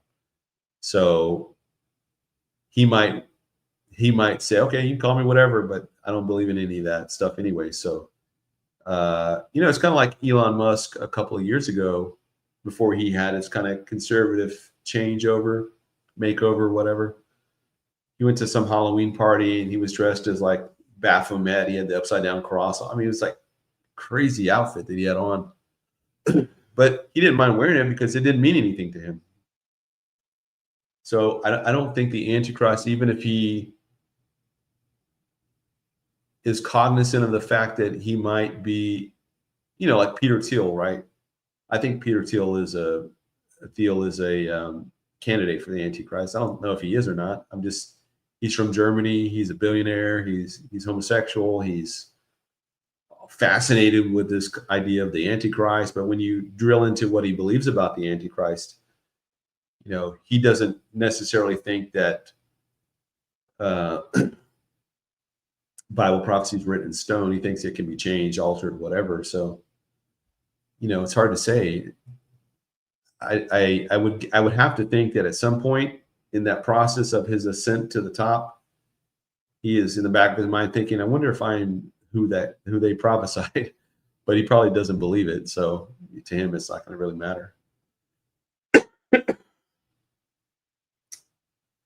From Scott, what is the bigger threat to the U.S. government? Corruption, anti-Semitism, or the infiltration of Islam in America, or are they all related? Honestly, I think that that corruption and Islamization are byproducts of the anti-Semitism. And I was reading earlier from somewhere. Let me grab the book.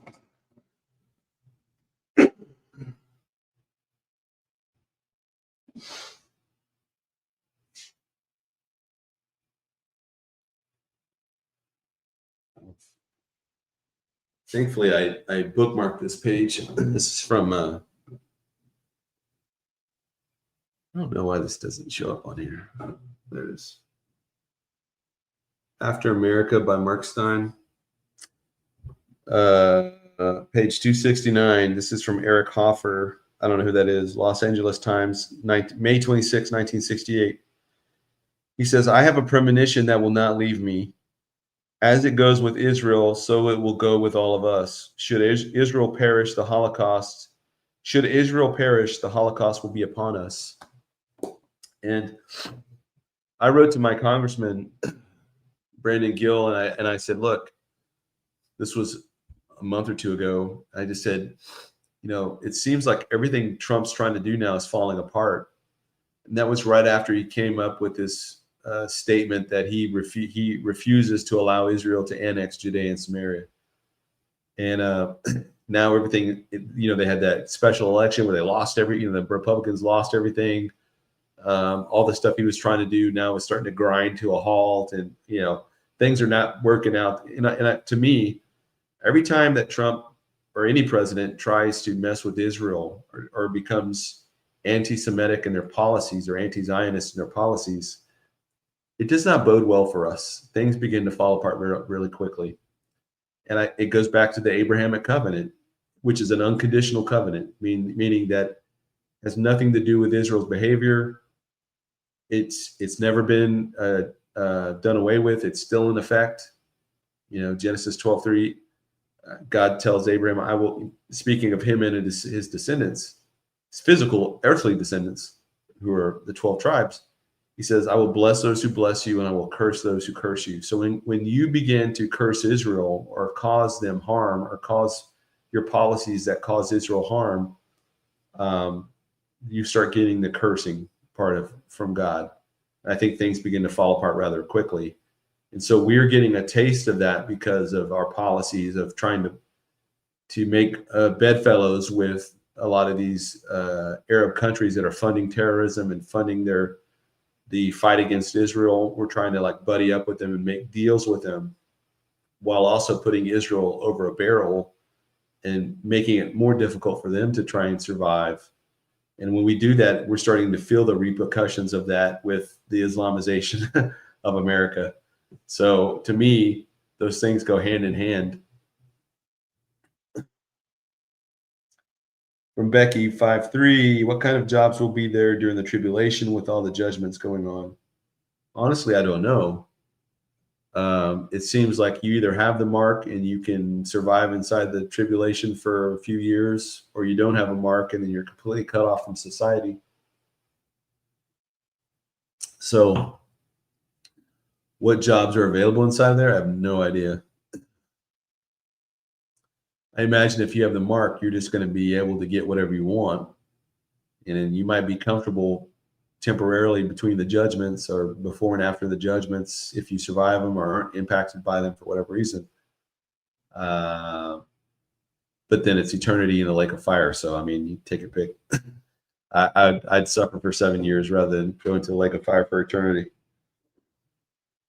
Don Bauer, 418. How can we realistically resist the digital ID and digital currency? I will be trying with all that I have, but it's coming. I don't think you can. But just know that it's not the mark. I mean, the mark's not going to happen until inside of the 70th week, inside of the tribulation time period. So it's kind of like when they've changed, when they went away from cassette tapes to DVDs or CDs, and then from CDs, it's all gone streaming now. So I don't think you can really fight that technology. It's going to be forced upon you.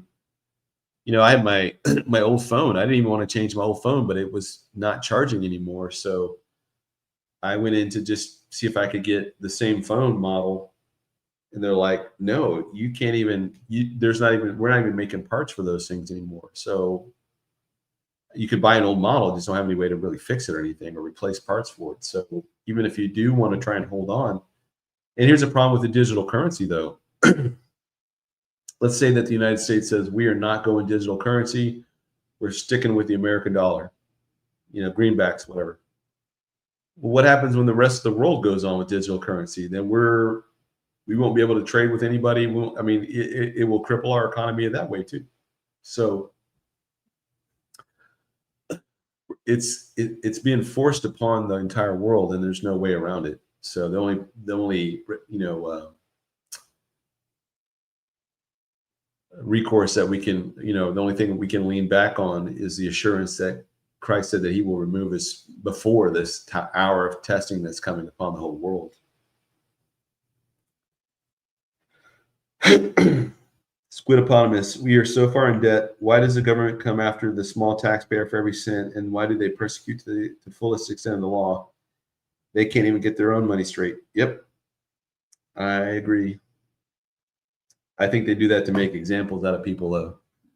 Because if one person gets away with it, then 100 people will think they can get away with it, and then 1,000, and the next thing you know, the whole system's falling apart. So that's probably why they do it the way they do it. But you're right, they can't even balance their own budget. So Aldo, if money is worthless and is gone, and it is, who has it all? The rich do some, but could the Antichrist himself also have a ton of money and thus control things even now? It's interesting with the rich that even when there's a crisis, they seem to be making money. Their currency now is information, and that's why Nancy Pelosi can leave office a billionaire, whatever she is now. And her if you look up her trading percentages, like how successful all of her trades have been, as compared to the other average traders or, even corporate traders or Wall Street traders. Stock market trade is what I'm talking about. Her record is beyond, it's like astronomically good. And it's unnatural how accurate and how successful hers has been. Almost as if she's had inside information this whole time, It's crazy how that works, right? So information is the new currency. So I do think that he has access to a lot of information. James Wells, 9749. Question, I don't know if it's just one question per person, but my second question is, Pete, if we're still here in 2026 and going into 2027 and we celebrate it, is 80-33 off the table? No. So, and I've been talking, I think I even mentioned this with Tyler, at least the second time or so. I'm convinced like that we I'm thinking that 2033, 2032, 2033 factor into the 70th week in some way, shape, or form. And what we don't know right now is whether if it's at the end, the beginning, or the middle. But I have a hard time thinking that the 2,000-year anniversary is going to come and go. And, this isn't like a crazy calendar math or anything. This is just using the Gregorian calendar going back to the time of Christ, and we're coming up on the 2000th anniversary of his death, burial, and resurrection. I have a hard time seeing that time come and go, and there's no tie-in with the Bible or Bible prophecy, because from Adam to Abraham was about 2,000 years. Abraham to Christ's first coming was 2,000 years, and now from his first coming, it seems, to his second coming should be 2,000 years, roughly. And so we don't know exactly how precise that's going to fall in line, or whatever the factors will be in that, but it should be right in that ballpark. So 2033, in my opinion, factors into it. Again, if it's at the end, 2033 is like the second coming, then we should see the rapture very soon, with a very short gap. If the 2033 is the midpoint, then we should see the rapture should be somewhere in 2029. And then if you factor in any type of gap in there, again, the rapture is wild card at that point. We don't know exactly when it would be. But if 2033 is the start point, of the 70th week, then I mean the rapture could be still in 2029 and still be a 3.5-year gap. And then the start of the 70th week would be in 2033. So I mean, it's we don't really know. But I just have a hard time seeing 2033 come and go without it being tied in with the tribulation somehow, or the 70th week.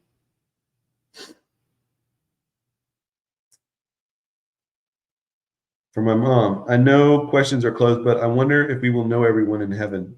Yeah, I think absolutely. I think back to Terry James, him telling me his story when he had his widowmaker heart attack. And, he was laying in the back of the ambulance and he's coming out of his body. And the next thing you know, he's in heaven, or outside of heaven or whatever, he was up there in the third heaven somewhere. And he just said he saw people, they were young, everyone was running around. It was a joyous time. And he said he saw a woman coming toward him and he instantly knew who she was. And that was his Sunday school teacher when he was a little boy. So he hadn't seen her since he was a little boy. And so when Terry had his heart attack, it was like he was in his 70s. So this is 60 something years removed. And his Sunday school teacher was an old woman when he knew her as a little boy. And, she'd been dead this whole time, so he hadn't seen her in 70 something years, 60 something years. And now he's seeing her as a young woman in her 20s, but he knew who she was and she knew who he was. So I think we'll have that instantaneous recognition of who other people are. So yeah, I absolutely think we'll know each other. I mean, it'll be cool to just be walking down the street and you see the Apostle Paul coming towards you, come the other direction. You're like, hey, what is going on? And you just know them, and then you're talking to them and you're saying, yeah, I don't know. I mean, that'll just be this constantly happening. But we're going to be running into Christians for 2,000 years, plus all the Old Testament saints, plus all the tribulation saints. And then, I'm talking millennial kingdom on into the future. But we run into believers from all over, and then our family members, people we'd even know we were related to, will know, great grandparents, or whoever. So it'll be cool. It'll be very cool how that is going to work out for us. But anyways. All right, guys, thank you for tonight. I'm starting to lose my voice. I hope you have a great Thanksgiving, and just remember to be thankful. Use that time to be thankful for the things you have. Don't let it all be about sports or Black Friday, or just take some time on Thursday to just take time today, but especially Thursday, be thankful for what we have and what God's blessed you with in your life. And I'm thankful for you guys, for this community. It's been amazing. Thank you guys for being faithful followers for the last, however many years. I do want to just say that on the website, I am shuttering it, and I am bringing over everything to the Substack. I don't have any. Thank you, any second now. I don't have a really good way to Substack. The way it works is there's a paid subscription and there's a non-paid subscription.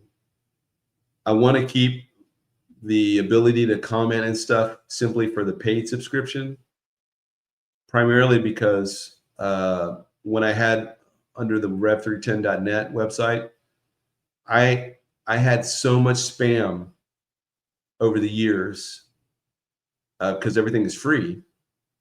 And I had to go through hundreds and hundreds and hundreds of articles removing spam. It took, I don't even know, days of going through, and it just hours and hours on end removing spam because I kept it free. And I know back in the Omega Letter days, the reason that like Jack and them charged, I think they charged like $5 a month or something for, it was a pretty cheap subscription, but the reason he did that was because it kept spam out and it kept the trolls out, because trolls typically aren't going to pay to go in and troll, and then spammers aren't going to pay to go in and spam. So it's just been it's been one of those things that I'm kind of wrestled with. I want to keep my material free, but I also want to minimize how much spam I'm having to deal with on a daily basis. And I'm new to Substack, so I'm still trying to figure out all the ins and outs on that. I do have I have my articles saved, and I did an anthology. I had from like 2011, I think, all the way to 2019. I just had PDFs of, if I can get away, I may put them on Discord, or I don't know, I'll figure out a way to put them on. Maybe I can even throw them on Telegram or whatever. But it'll just have all the articles from all the, all those years. It's all in one PDF. So I don't know. I need to figure out some ways to get that stuff out to everybody if they want it. Same with the art. I saved all the art. I saved all the charts. I saved everything on there that I could save before shuttering it. But check out the Substack.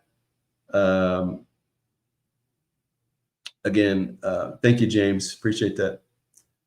I've always wanted to make sure that my stuff is free, and like my YouTube videos, I don't put any commercials on them or anything like that. If you get commercials on YouTube, if you don't have the paid subscription, like the premium service, you're going to get advertisement. That's just the nature of it, especially on when it's not live, I think. I'm not putting in any additional commercials or whatever on here, because I don't want you guys to have to flip through advertisings every 5 seconds. I think that's annoying. But I'm trying to make it as cost effective for everybody as I can, but also kind of protect myself a little bit from the spam. The spam is the worst. And I greatly underestimated how much spam can accumulate on a website, because they hit me hard many different times. So I don't want to do that again. But anyways, thank you guys. Have a happy Thanksgiving. Man, hopefully you have a great time with your family and friends, loved ones, what have you. And may God bless you this week. I think I'm on Friday with Lee. So whenever he gets back from Germany, I'll catch up with him and see what time and place with Lee Brainerd on Friday night. So other than that, after that, I'll see you guys on the following Monday. So anyways, God bless you. Take care, and Maranatha. And thank you, Amy Potter. Bless you guys.